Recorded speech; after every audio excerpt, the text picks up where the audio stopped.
So good morning, students.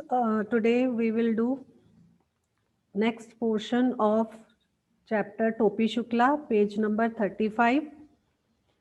Beginning से ही हम start करेंगे। दादी की भाषा पर वह कभी नहीं मुस्काया, उसे तो अच्छी भली लगती थी। दादी की भाषा ऐसी थी क्योंकि वो पूर्वी बोली बोलती थी और सभी उसका मजाक उड़ाते थे, उसका मजाक किया करते थे। परंतु दादी से इफ़न का बहुत अधिक स्नेह था, प्यार था, इसलिए दादी जैसी भी भाषा बोलती उसे वह बहुत ही अच्छी लगती, उसे वह भाषा बहुत ही प्यारी लगती। परंतु अब्बू उसे कभी भी वो बोली नहीं बोलने देते थे। इसका कारण शायद ये था कि वो पढ़े लिखे थे और वो नहीं चाहते थे कि दादी की भाषा को बच्चा अपनाए, और दादी से इस बात की वह शिकायत करता तो वह भी हंस पड़ती, इस बात को हंसी में ही टाल देती कि मूरा का बेटा, अनपढ़ गवारन की बोली तू काहे को बोलन लग्यो, कि मैं तो पढ़ी लिखी नहीं हूँ, मैं अनपढ़ गवार हूँ, परंतु तुम्हें अब जैसा पिताजी कहते हैं वैसी ही बोली बोलनी चाहिए, अनपढ़ गवारों की बोली तुम्हें नहीं बोलनी चाहिए। तू जैसा अब्बू कहते हैं, तेरे पिता कहते हैं, वैसी ही बोली बोला कर। बात वहीं पर ख़त्म हो जाती और कहानी शुरू हो जाती। और अगर कोई और दादी होती तो शायद इस बात का विरोध करती और विरोध के कारण घर में कलह कलेश शुरू हो जाता, परंतु उसकी दादी इतनी अच्छी थी कि वो उसका विरोध कभी नहीं करती। तो वो बादशाह का किहिस के तुरंते एक ठो हिरन मार लियावा, ये कहानी शुरू करती, उसकी लाइनें हैं, तो वह अपनी बोली में ही कहानी की शुरुआत कर देती। यही बोली टोपी के दिल में उतर गई थी, अर्थात उसे टोपी जब उसके घर आता, क्योंकि इफ़न और टोपी दोनों गहरे दोस्त बन चुके थे, और ये बात जो थी उसकी प्यारी सी बोली जो थी वो टोपी के दिल में उतर गई, उसे बहुत ही अच्छी लगी, क्योंकि टोपी को भी इफ़न की दादी बहुत अच्छी लगने लगी।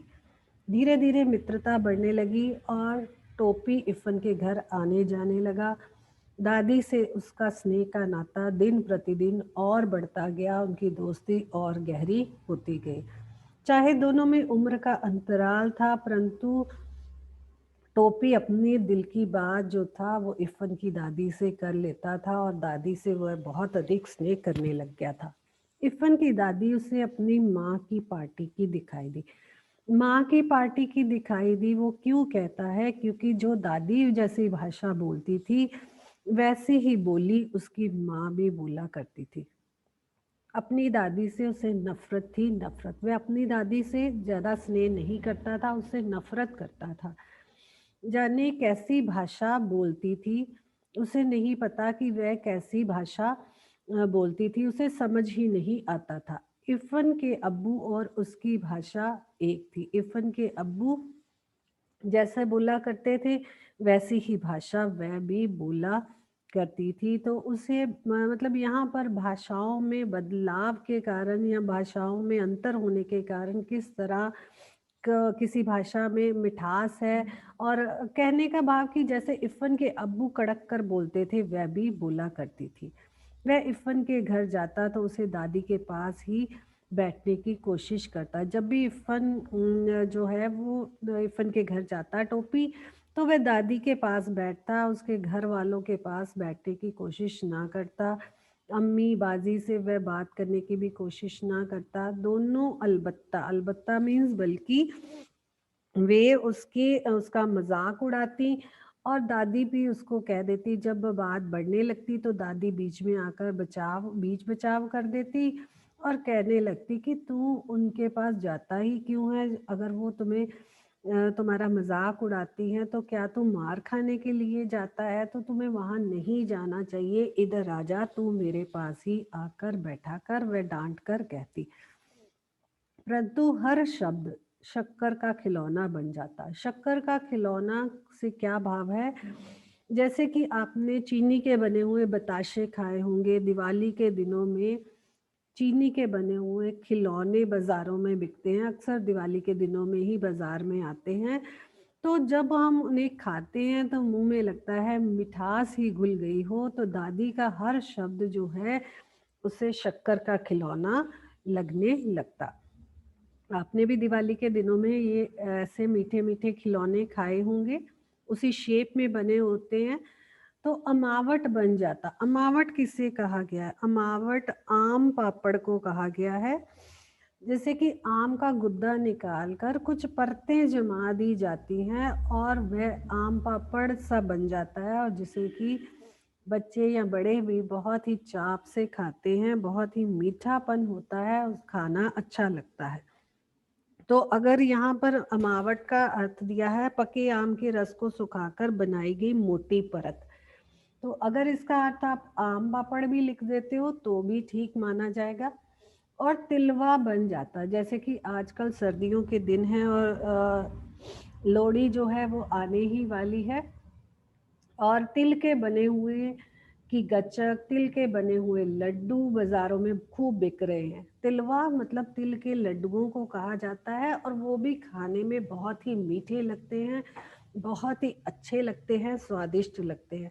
तो दादी का हर शब्द उसे मीठा खिलौना लगता, आम पापड़ जैसा लगता, तिल के बने हुए लड्डुओं जैसा लगता, और वह दादी के पास ही जाकर बैठ जाता, उसके पास ही चला जाता। तोरी अम्मा का कर रही। दादी हमेशा यहीं से बात शुरू करती। वो कहती कि तोरी अम्मा का कर रही। जैसे कि कोई बच्चा अगर दूसरे पड़ोसी के या कहीं किसी के घर जाता है तो अक्सर ही उसकी माँ और दादी ये सवाल पूछती हैं कि तेरी मम्मी क्या कर रही है? क्या कर रही है तेरी मम्मा? तो इस तरह से दादी भी उससे पूछती कि तोरी अम्मा क्या कर रही है। यहाँ से बातों का सिलसिला शुरू हो जाता और बात आगे बढ़ने लगती।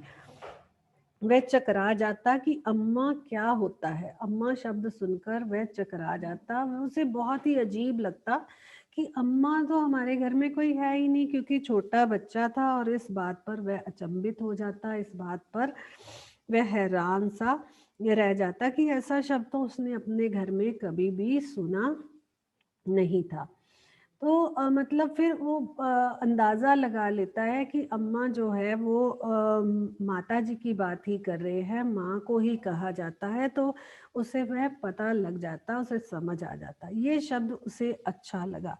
लेकिन अम्मा शब्द माँ की बजाय बोलना उसे बहुत ही अच्छा लगा, क्योंकि दादी जो भी उससे कहती थी उसे बहुत ही भा जाता था, उसे अच्छा लगता था अम्मा। वह इस शब्द को गुड़ की डली की तरह चुभलाता रहा। गुड़ की डली की तरह चुभलाने का अर्थ, चुभलाना मतलब चूसता रहा। गुड़ की डली, जिस तरह गुड़ की डली मुंह में डालकर चूसो तो स्वादिष्ट लगता है, मीठा लगता है, अच्छा लगता है, वैसे अम्मा शब्द भी, अब्बू शब्द भी, बाजी शब्द भी उसे उतने ही अच्छे लगे, उसे बहुत ही प्रिय लगे। फिर एक दिन गजब हो गया। यहाँ पर गजब का अर्थ लिख लो सभी स्टूडेंट्स। गजब का अर्थ है विलक्षण बात या अजीब बात। गजब हो गया, विलक्षण, विलक्षण बात, इसका अर्थ लिख लीजिए। डॉक्टर, क्या गजब हुआ कि डॉक्टर भृगु नारायण शुक्ला नीले तेल वाले के घर में 20वीं सदी प्रवेश कर चुकी थी। यहाँ पर 20वीं सदी प्रवेश कर चुकी थी क्यों कहा गया है? क्योंकि जैसे कि प्राचीन समय में जो परंपराएं थी, जो रख रखाव था घरों में, वह अब नवीनता आने के कारण, नयापन आने के कारण, नया समय में बदलाव आने के कारण वो रख रखाव बदल चुके थे। जैसे कि प्राचीन समय में लोग जो थे वो चूल्हे पर लकड़ियां जलाकर खाना बनाते थे। फिर उसके बाद मिट्टी का तेल, केरोसिन ऑयल आया, फिर उसके बाद जो है वो गैस स्टोव्स आ गए। तो ये बदलाव जो था वो अब हो चुका था। प्राचीन समय में लोग जो है वो बैठकर किचन में या रसोई घर में ही खाना खाया करते थे, ज़मीन पर बैठा करते थे। खाते चाहे वो प्लेट में या थाली में ही थे, लेकिन ज़मीन पर बैठकर खाना खाया जाता था। लेकिन अब समय में बदलाव आने के कारण जो थे उसके घर में खाना जो था मेज कुर्सी पर या कह लो कि डाइनिंग टेबल पर खाया जाने लगा। तो ये बदलाव उनके घर में आ चुका था। और एक घटना क्या घटी कि उस दिन ऐसा हुआ कि बैंगन का भुर्ता भी आप लोगों ने खाया होगा, उसे ज़्यादा ही अच्छा लगा। राम दुलारी खाना परोस रही थी। यहाँ पर राम दुलारी जो है वो टोपी की माँ का नाम है। अंडरलाइन कर लीजिए कि टोपी का की माँ का क्या नाम था। राम दुलारी आपको पता होना चाहिए। खाना सभी को खिला रही थी, परोस रही थी, दे रही थी। टोपी ने कहा, अम्मी जरा बैंगन का भुर्ता। अम्मी अम्मी शब्द जैसे ही उसने बोला, सभी लोग जो भी खाना खाने के लिए मेज पर बैठे थे उनके हाथ वहीं के वहीं रुक गए, अर्थात खाना बीच में ही वो खाना उन्होंने छोड़ दिया, क्योंकि सभी लोग हैरान हो चुके थे इस अम्मी शब्द को सुनकर।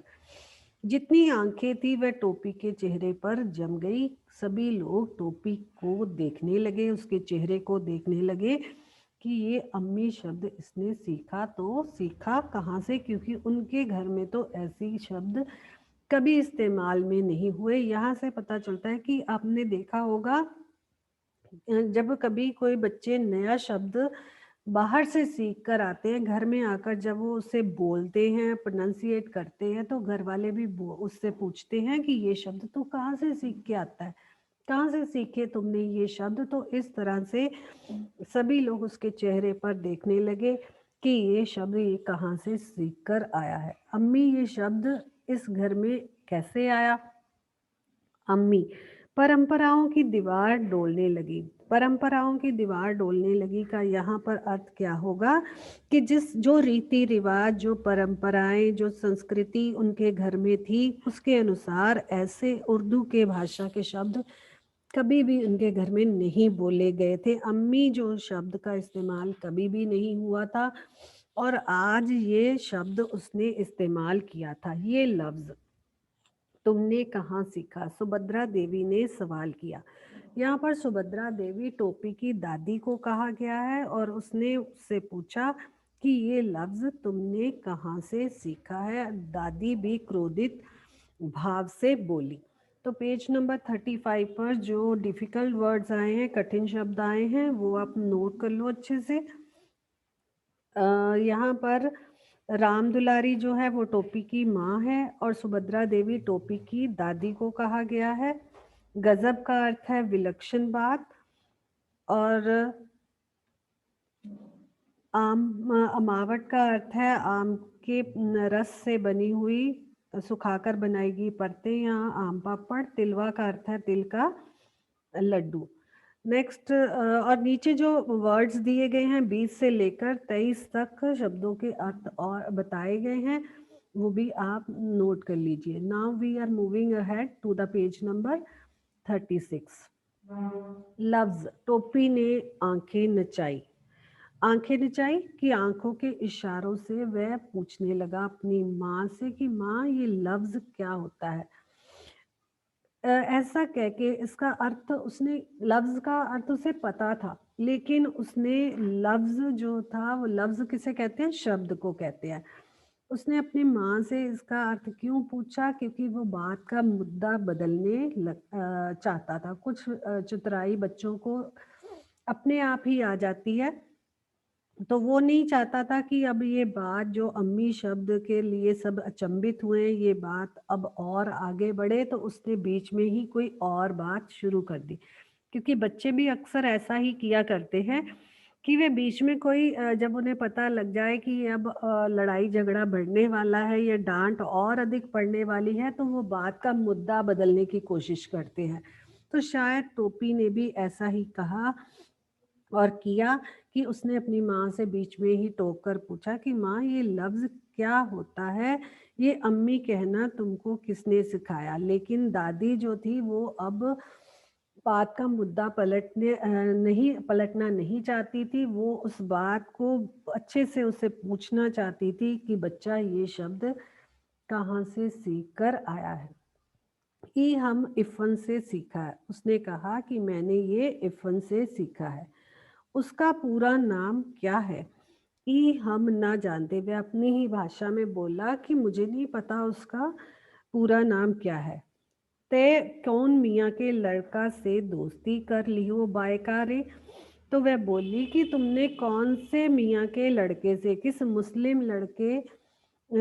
मुस्लिम के लड़के से दोस्ती कर ली है। वह अपनी भाषा में उससे पूछती है। राम दुलारी की आत्मा गनगना गई। राम दुलारी की आत्मा गनगना गई, अंदर ही अंदर कांप गई। वह इस बात को लेकर डर गई कि ना जाने मेरा बच्चा किसके बच्चे के साथ दोस्ती कर बैठा है, जिससे कि यह भाषा सीख रहा है। बहू, तुमसे कितनी बार कहूं कि मेरे सामने गवारों की ये जबान ना बोला करो।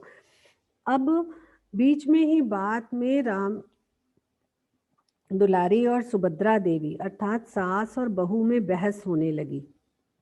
सास कहने लगी कि मेरे सामने ऐसी गवारों जैसी बोली मत बोला करो। अब मुद्दा जो था वो बदल गया था। सास बहू के बीच में तकरार होने लग गई थी। वो आपस में ही लड़ने लग गई थी। लड़ाई का मोर्चा बदल गया। अब टोपी को जो डांट पड़ रही थी वो थोड़ी देर के लिए रुक गई और बीच में सास बहू की लड़ाई चालू हो गई। दूसरी लड़ाई के दिन थे और जब कलेक्टर भृगु नारायण नीले तेल वाले को ये पता चला कि टोपी ने कलेक्टर साहब के लड़के से दोस्ती गांठ ली है, दोस्ती कर ली है। जब पिता को पता चला कि टोपी ने कलेक्टर साहब के लड़के इरफान से दोस्ती कर ली है, तो वह अपना गुस्सा पी गए, अपना क्रोध दबा गए और तीसरे ही दिन कपड़े और शक्कर के परमिट ले आए। ले आए, आधिकारिक तौर पर अनुमति ले आए, सरकारी तौर पर, क्योंकि जो इरफान के पिता थे वो एक कलेक्टर थे और उनकी बहुत पहुंच थी और उनकी वजह से ही कि दोस्ती जो टोपी ने उनके लड़के से की थी, उस वजह से ही पिता ने कपड़े और शक्कर के परमिट ले लिए थे, अर्थात वो ऑर्डर ले लिए थे, अनुमति मिल गई थी उन्हें और उनका सरकारी तौर पर काम निकल गया था। परंतु उस दिन टोपी की बड़ी दुर्गति बनी। दुर्गति का अर्थ है बुरी हालत हुई। उसे खूब मार पड़ी। सुभद्रा देवी तो उस वक्त खाने की मेज से उठ गई। दादी तो इतनी नाराज हो गई थी कि खाना छोड़कर ही मेज से उठ खड़ी हुई थी। राम दुलारी ने टोपी को बहुत मारा, इतना मारा कि उसकी बहुत बुरी हालत हो गई थी। ते फिर जैबे ओकरा करे। राम दुलारी जो थी मार मार कर थक गई थी और वह उससे पूछती है कि फिर तुम अपनी बोली में ही पूछती है कि तुम उनके घर जाओगे। टोपी भी ढीठ था और इरफान से उसकी इतनी पक्की दोस्ती थी कि वह किसी भी कीमत पर, किसी भी डर के कारण इरफान से अपनी दोस्ती समाप्त नहीं करना चाहता था, क्योंकि सभी तो उसे छोटा समझते थे, उसे डांटते थे, दादी भी, माँ भी, सभी। और एक इरफान ही था जिससे वह अपने मन की बात कर लिया करता था। उससे उसका स्नेह का नाता जुड़ चुका था और वह किसी भी दबाव में आकर इरफान से अपनी दोस्ती समाप्त नहीं करना चाहता था। चाहे माँ ने उसे खूब मारा पीटा डांटा, लेकिन फिर भी उसने मुंह से ना नहीं बोली कि मैं टोपी इरफान के घर नहीं जाऊंगा। वह हाँ ही कहता रहा। अरे तोहरा हाँ में लुकारा आगे मैटी मिलियो। तो वह अपनी ही बोली में उसे कहती है कि ये तेरी जो तू हाँ कह रहा है ना, तो मतलब वो अपनी ही भाषा में उसे दुत्कारने लगती है कि बताती हूँ, हाँ बोल। जैसे कि माँ कई बार बच्चे को डांटती है, बोल, हाँ बोल, बोल, मैं अभी तुम्हें बताती हूँ। तो इस तरह से वह उसे प्रताड़ित करने लगी, मारने पीटने लगी। राम दुलारी मारते मारते थक गई थी, परंतु टोपी ने ये नहीं कहा कि इरफान के घर नहीं जाएगा। उसके मुंह से ना नहीं निकली। मुन्नी बाबू और भैरव उसकी कुटाई का तमाशा देख रहे थे। मुन्नी बाबू और भैरव कौन है? मुन्नी बाबू और भैरव टोपी के भाई हैं। यहाँ पर नोट कर लीजिए, अंडरलाइन कर लीजिए। उसकी कुटाई, कुटाई किसे कहते हैं? पिटाई का तमाशा देख रहे थे, अर्थात वो भी उसमें मजा ले रहे थे कि छोटे भाई को खूब मार पड़ रही है। जैसे कि छोटे भाई को जब माँ डांटती है, मारती है, तो बड़ा भाई उसे कई बार इशारे कर कर के चिढ़ाने की कोशिश करता है और उसे मजा आता है कि हाँ खूब पड़ी इसको। हम एक दिन एको रहीम कबाबची की दुकान पर कबाबों खाते देखा रहा। मुन्नी बाबू ने टुकड़ा लगाया। मुन्नी बाबू ने टुकड़ा लगाया अर्थात बात जोड़ी। और यहाँ अगर हम वैसे देखना चाहें तो यहाँ पर ये भी है कि जलती पर घी डालने का काम भी मुन्नी बाबू ने किया, क्योंकि उसने तो मजा आ रहा था कि छोटे भाई को मार पड़ रही है। तो जो गलतियां मुन्नी बाबू ने या बड़े भाइयों ने की थी वो उसका इल्जाम भी अब टोपी पर डालकर खुद मजा लेना चाहते थे। तो मुन्नी बाबू ने कहा कि इसको तो मैंने एक दिन कबाबची कबाबची कबाब बनाने वाले को कहते हैं, जो नॉनवेज के कबाब बनाते हैं, तो उन्हें कहा जाता है। तो हिंदू धर्म में पैदा होने के कारण उनके घर में नॉनवेज नहीं खाया जाता था, मीट मांस मछली नहीं खाई जाती थी। और इस पर मुन्नी बाबू खा चुका था और उसने अपना इल्ज़ाम भी टोपी पर डालने की कोशिश की कि मैंने तो इसे एक दिन कबाब खाते हुए देखा है। कबाब कबाब सुनकर तो जैसे कि घर में कोहराम सा मच गया था। राम राम राम राम। राम दुलारी घिना के घृणा करके 2 कदम पीछे हट गई, क्योंकि जो लोग नॉनवेज नहीं खाते हैं वे नफरत करते हैं और उसे छूते भी नहीं है। तो राम दुलारी को घिन आने लगी कि हमारे घर में तो कोई भी कबाब नहीं खाता है, और मेरा बच्चा जो है, हे परमात्मा हमें बचाना, हमें क्षमा करना। वह 2 कदम कहकर पीछे हट जाती है और भगवान को याद करती है। टोपी मुन्नी की तरफ देखने लगा। टोपी मुन्नी की तरफ क्यों देख रहा था? क्योंकि टोपी ने तो वो अपराध किया ही नहीं था और मुन्नी बाबू ने वो अपराध किया था, और अपने अपराध को वह उस पर थोप रहा था। क्योंकि असलियत यह थी। असलियत का अर्थ क्या है? वास्तविकता। कि टोपी ने मुन्नी बाबू को कबाब खाते हुए देख लिया था। वास्तविक तौर पर टोपी ने ही मुन्नी बाबू को कबाब खाते हुए देखा था, और मुन्नी बाबू ने उसे एक इकन्नी रिश्वत के रूप में दी थी। क्यों दी थी? और मुन्नी बाबू ने कि वो छोटा भाई है, जो वो कहेगा वो मान लेगा, और उसे लालच भी देने की कोशिश करता है कि इकन्नी ले लो और घर में इस बात को किसी से मत कहना। वह उसे अपनी पार्टी में मिला लेता है, अपनी तरफ कर लेता है। टोपी को यह मालूम था, परंतु वह चुगलखोर नहीं था। टोपी को ये बात अच्छी तरह मालूम थी कि उनके घर में कबाब नहीं खाए जाते हैं और मुन्नी बाबू खा रहे हैं। उससे ये बात आभास हो गया था इस बात का, लेकिन उसने इस बात की चुगली किसी से भी नहीं की थी, किसी को भी नहीं बताया था। उसने अब तक मुन्नी बाबू की कोई बात इफ़न के सिवा किसी और को नहीं बताई थी। इफ़न से वह स्नेह करता था, दोस्ती थी, और दोस्ती के कारण वह हर एक बात अपनी इफ़न से कर लिया करता था। इफ़न को चाहे उसने बताया था कि उनके घर में कबाब या नॉनवेज नहीं खाते हैं, मांस मछली आदि नहीं खाते हैं, और बड़ा भाई जो था आज कबाब खा रहा था, लेकिन घर में इस बात का जिक्र किसी से भी ना किया था, ना माँ को बताया था, ना पिता को, ना दादी को। तू हमें कबाब खाते देखे रही हो, ना देखा रहा ओ दिन? तो टोपी ने पूछा कि तूने हमें कबाब खाते हुए देखा है? तूने मुझे कबाब खाते देखा है?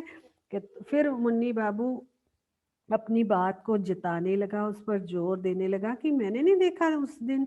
हाँ, तू ही तो खा रहा था।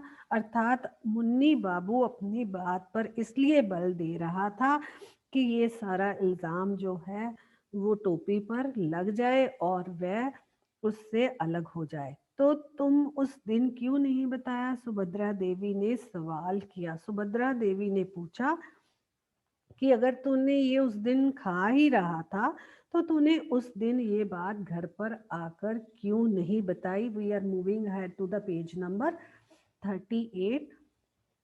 कि तूने इस बात का जिक्र घर पर क्यों नहीं किया? ये झूठा है दादी, टोपी ने कहा। टोपी एक बच्चा है, उसमें भोलापन है, तो उसने कहा कि ये बात झूठी है दादी, मैंने तो ऐसा कुछ अपराध नहीं किया और ना ही मैंने कभी कबाब खाया है। उस दिन टोपी बहुत उदास रहा। सारा दिन इसलिए उदास रहा कि हर कोई अब उसके विरोध में हो गया था, हर कोई उसका विरोध कर रहा था। ना माँ उससे बोल रही थी, ना दादी बोल रही थी। पिताजी अलग नाराज थे और भाइयों से भी उसका इल्ज़ाम लगाने के कारण अब झगड़ा हो चुका था, इसलिए दिन भर वो बहुत ही उदास रहता है।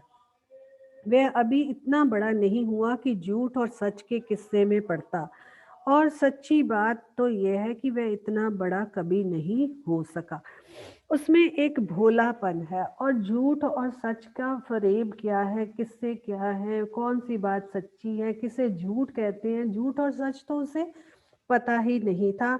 इसलिए वो इस बात के पचड़े में नहीं पड़ता, और वो कहता है, कहानी में वो लेखक ये भी बताता है कि शायद उम्र भर भी उसे ये झूठ और सच के जो किस्से हैं उनमें फ़रेब है, तो अपनी बात को किस तरह कहना है, उसे ये चालाकी कह लो, चतुराई कह लो, शायद उम्र भर भी नहीं आई थी। उस दिन तो वह इतना पिट गया कि उसका सारा बदन दुख रहा था, सारे बदन में ही। बदन का अर्थ यहाँ पर आएगा शरीर। बदन का अर्थ आएगा शरीर, तन, काया, देह, शरीर, प्राय शब्द भी हो सकते हैं। दुख रहा था। वह बस लगातार एक ही बात सोचता रहा। सारा दिन वो लगातार एक ही बात सोचता रहा कि अगर एक दिन के वास्ते, एक दिन के वास्ते, दिन के वास्ते, दिन के लिए मैं मुन्नी बाबू से बड़ा हो जाता, तो समझ लेता उनसे, तो वह देख लेता उनको। कहने का भाव कि मन ही मन वह इस बात से दुखी और अधिक था कि वह मुन्नी बाबू से एक दिन के लिए छोटा क्यों है। अगर वह उनसे बड़ा हो जाता या कुछ उम्र में बड़ा होता, तो वह भी देख लेता कि किस तरह अपने छोटे भाई पर अपने किए हुए पापों का इल्ज़ाम लगाते हैं, कि अपने जो गलतियां उसने की है किस तरह उस पर थोपते हैं। लेकिन परमात्मा के बनाए हुए इस नियम को तो वह बदल नहीं सकता था। उम्र में उनसे छोटा था तो छोटा ही उसे रहना था, इसलिए वह मन में और अधिक दुखी था। दूसरे दिन जब वह स्कूल में इफ़न से मिला, जब वह दूसरे दिन स्कूल गया, पहले दिन तो वो दुखी रहा घर में ही, लेकिन दूसरे दिन जब स्कूल पहुंचा, इफ़न से मुलाकात हुई, तो इफ़न को उसने जो घर में घटित हुआ था, जो बातें घर में हुई थी, सारी बातें, सारी कहानी बताता है कि अम्मी बोला वो शब्द, तो घर वाले उसका विरोध करने लगे, पूछने लगे कि कहाँ से सीखा, क्या सीखा, और फिर किस तरह से जो भाई ने इल्ज़ाम, अपने किए हुए पाप का इल्ज़ाम जो था उस पर थोपा था, सारी बात को वह विस्तार से उसे कह देता है, बता देता है। अब इफ़न भी उस टोपी की दशा को भली भांति समझ गया था कि वह मन ही मन दुखी है। तो अपने मित्र का दुख बांटने के लिए दोनों ज्योग्राफिया का घंटा छोड़कर सरक गए। ज्योग्राफिया किसे कहते हैं? भूगोल को। ज्योग्राफिया, ज्योग्राफी यानी कि भूगोल को कहते हैं। तो भूगोल का पीरियड था, का घंटा, भूगोल का घंटा, अर्थात ज्योग्राफिया का घंटा किसे कहा गया है? भूगोल का, मतलब ज्योग्राफी का पीरियड था, और वे छोड़कर वहां से सरक गए, चले गए। पंचम की दुकान से इफ़न ने केले खरीदे। पंचम की दुकान से इफ़न ने केले क्यों खरीदे? क्योंकि टोपी जो था उसने पिछले एक दिन से कुछ भी नहीं खाया था। घर में तो खाने के वक्त कला कलेश हो गया, लड़ाई झगड़ा हो गया, उसके बाद उसकी माँ ने उसे मारा पीटा, जिसके कारण घर में काफ़ी कला कलेश हुआ, और वह भूखा भी रहा, उसे खाना भी नहीं मिला और उसने खाया भी नहीं। तो इस कारण इफ़न ने उसके लिए केले खरीदे और उसे खाने के लिए दिए। अब बात ये है कि टोपी फल के अलावा किसी और चीज़ को हाथ भी नहीं लगाता था। यहाँ से उसकी सच्चाई का पता चल जाता है इस लाइन से, कि इफ़न जो टोपी जो था वो केवल फल ही खाता था, और मुन्नी बाबू ने उस पर इल्ज़ाम थोपा था कि वो उसे कबाब खाते हुए देखा है, लेकिन उसने तो कबाब छुए तक नहीं थे। वह तो किसी अन्य किसी चीज़ को, मतलब मांस, मछली, ऐसी चीज़ों को तो उसने कभी छुआ तक नहीं था। तो यहाँ से उसके भोलेपन और उसकी सच्चाई का हमें पता चलता है कि टोपी वास्तविकता में ही सच्चा था, और उसने वो अपराध नहीं किया था। ऐसा ना हो सकता का कि हम लोग दादी बदल लें। टोपी इतना दुखी था, उसे अपनी अब दादी की से इतनी अधिक नफरत हो चुकी थी कि वो अपनी दादी को इफ़न की दादी से बदलने की बात कह देता है। वह टोपी को कहता है, वह इफ़न को कहता है कि क्या ऐसा नहीं हो सकता कि हम लोग अपनी दादी ही बदल लें? टोपी ने कहा, तोहरी दादी, तुम्हारी दादी हमरे घर आ जाए और हमरी दादी तोरे घर चली जाए। हमरी दादी त बोलियो तू ही लोगन को बोल थी। तो कहता है कि ऐसा नहीं हो सकता कि मेरी दादी जो है तेरे घर चली जाए और तेरी दादी मेरे घर चली जाए, हम दोनों अपनी दादियों को बदल लें। अगर ऐसा हो जाए तो कितना अच्छा हो, कितना मज़ा आए। ये नहीं हो सकता, इफ़न ने कहा। इफ़न ने विरोध जताया कि ऐसा कैसे हो सकता है, कभी दादियाँ भी बदली जा सकती हैं, ये तो बिल्कुल नहीं हो सकता। अब्बू ये बात नहीं मानेंगे और मुझे कहानी कौन सुनाएगा। यहाँ पर दोनों बच्चों का भोलापन देखकर बहुत ही हंसी आती है कि बच्चों में कितना भोलापन है। वो कहते हैं कि इफ़न कहता है कि मेरे अब्बू अपनी माँ दे देंगे। अब्बू कभी नहीं मानेंगे कि वह दादी को, तेरी दादी को दे, वह जो है तेरे घर चली जाए और तेरी दादी हमारे घर चली जाए, क्योंकि वह अब्बू की माँ भी तो है और अब्बू अपनी माँ को कभी किसी को देने की बात को स्वीकार नहीं करेंगे। कहता है फिर मुझे कहानी कौन सुनाएगा, और अगर मैं अपनी दादी तुझे दे दूंगा तो मैं तो रोज अपनी दादी से कहानियां सुनता हूँ और मुझे कहानी कौन सुनाया करेगा। तुम्हारी दादी को 12 बुर्ज की कहानी आती है। फिर वह उससे प्रश्न करता है कि क्या तेरी दादी को मेरी दादी की तरह 12 बुर्ज की कहानी आती है। तो यहाँ तक मार्क कर लीजिए और इसके बाद बैक एक्सरसाइज में जो फर्स्ट से लेकर 1 से लेकर 4 तक क्वेश्चंस दिए गए हैं, I am reading the question, ये सब आज आपने अपनी नोटबुक पर कर लेने हैं। मैंने इन सभी के आंसर्स जो है while explanation of the chapter explain किए हैं, आपको आसानी से मिल जाएंगे। इफ़न टोपी शुक्ला की कहानी का महत्वपूर्ण हिस्सा किस तरह से है, पहला प्रश्न आपने करना है। दूसरा प्रश्न, इफ़न की दादी अपने पीहर क्यों जाना चाहती थी, अपने पीहर मीन्स मायके क्यों जाना चाहती थी। तीसरा है, इफ़न की दादी अपने बेटे की शादी में गाने बजाने की इच्छा पूरी क्यों नहीं कर पाई। और चौथा प्रश्न है, अम्मी टोपी शब्द पर अम्मी शब्द पर टोपी के घर वालों की क्या प्रतिक्रिया हुई। तो ये आज आपका गृह कार्य रहेगा, आपने इसको अपनी नोट पर बुक पर कंप्लीट कर लेना। I hope you understand. और अगर किसी को डाउट है तो मैं